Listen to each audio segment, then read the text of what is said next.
Hello friends, तो N K Prajapati classes में आपका स्वागत है। तो आज का जो हमारा टॉपिक है, आज हम पढ़ेंगे राजस्थान की प्रमुख लोक देवताओं में। राजस्थान के प्रमुख लोक देवताओं में सबसे पहले हमने बाबा रामदेव जी के बारे में जाना। आज का जो हमारा टॉपिक रहेगा पाबूजी राठौड़। और तीसरे जो लोक देवता है वो कौन से? गोगा जी, चौथे हड़बू जी और पांचवा मेहा जी मंगलिया। सबसे पहले पाबूजी राठौड़। अगर पाबूजी राठौड़ की जन्म की बात करें तो सन 1239 ईस्वी चैत्र अमावस्या को इनका क्या हुआ था? जन्म हुआ था। स्थान कहाँ पर हुआ था? तो पाबूजी राठौड़ का जो जन्म हुआ था कोल्लूमंड गांव फलोदी जोधपुर में इनका क्या हुआ था? जन्म हुआ था।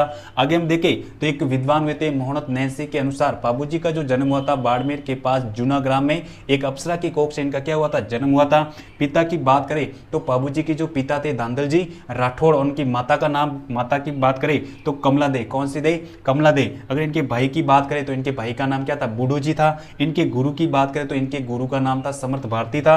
और इनके सहयोगी कौन थे? तो सहयोगी की बात करें तो चांदा था, डेमा था, और तीसरा था हरमल राय का, जो कि ऊँटों की क्या करता था? रखवाली करता था।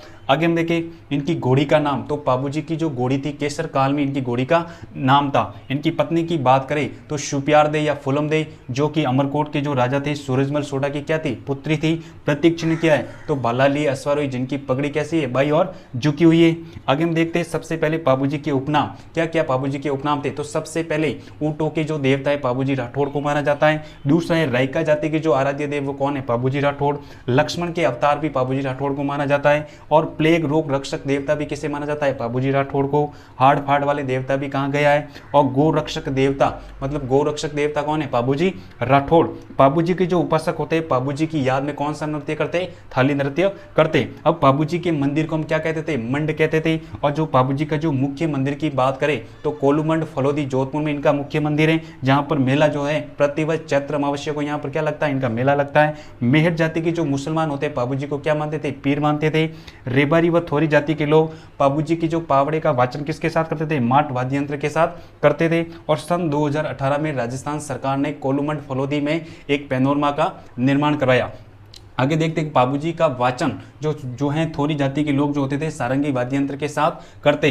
पाबूजी ने पाटन के शासक जो थे मिर्जा खां को पराजित किया था, जो कि वो क्या करता था? गो हत्याओं में क्या था? लिप्त था। इसलिए पाबूजी को गो रक्षक लोक देवता भी कहते थे।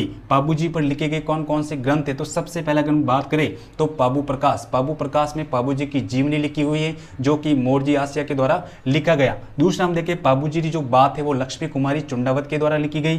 पाबूजी का दूहा जो है लेखक लगराज के द्वारा, और पाबूजीरो चंद जो है कवि मेह के द्वारा, और पाबूजीरा सोरठा जो है रामनाथ कविया के द्वारा लिखे गए। ऊंटों के स्वस्थ होने पर हम पाबूजी की पावड़े का क्या करते थे? पाबूजी की फड़ का क्या करते थे? वाचन करते थे। इसका वाचन जो है नायक जाति का भोपा जो होता था रावणहत्ता वाद्य यंत्र के साथ करता है। पाबूजी की जो फड़ है सबसे कम चित्रित व सबसे कम प्रसंगों वाली फड़ मानी जाती है। पाबूजी ने विवाह में कितने फेरे लिए थे? 3.5 फेरे लिए थे। इसलिए आज भी जो रेबारी जाति के जो लोग होते हैं वो विवाह में कितने फेरे लेते? 3.5 फेरे। 1274 ईस्वी में पाबूजी ने देवल चारणी की गायों को अपने जो बहनोई था जिंदराव खिंची से चुड़ाते हुए देसू गांव में वीर गति को प्राप्त हुई। मतलब पाबूजी की जो वीर गति कहाँ प्राप्त हुए थे? देसू गांव जोधपुर में प्राप्त हुए थे। और इनके पीछे इनके सापे के साथ इनकी पत्नी जो थी फुलम देव वो भी सती हुई थी। आगे हम बात करें तो राजस्थान में सबसे पहले ऊँट या सांड लाने का श्रेय जो जाता है पाबूजी राठौड़ को जाता है। तो ये हमारा टॉपिक हमने पढ़ा पाबूजी राठौड़ के